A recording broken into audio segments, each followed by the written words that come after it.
నమస్కారం ఘంటారావానికి స్వాగతం. ముందుగా ప్రధానాంశాలు. రంపచోడవరం కేంద్రంగా పోలవరం జిల్లా, మార్కాపురం, మదనపల్లె జిల్లాల ఏర్పాటుకు సీఎం ఆమోదం.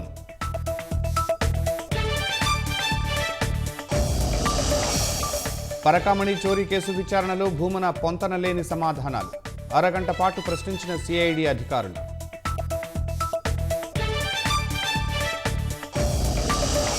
పైరసీ వెబ్సైట్లు అంతం కాలేదన్న హైదరాబాద్ పోలీసులు, త్వరలోనే ఇతర నిర్వాహకులను పట్టుకుంటామని వెల్లడి.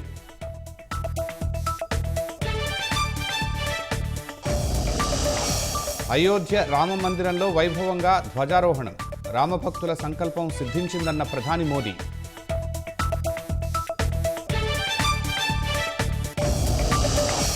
మలేషియా మలక్కా జలసంధి సమీపంలో వాయుగుండం పశ్చిమ వాయువ్య దిశగా కదులుతూ బలపడే అవకాశం.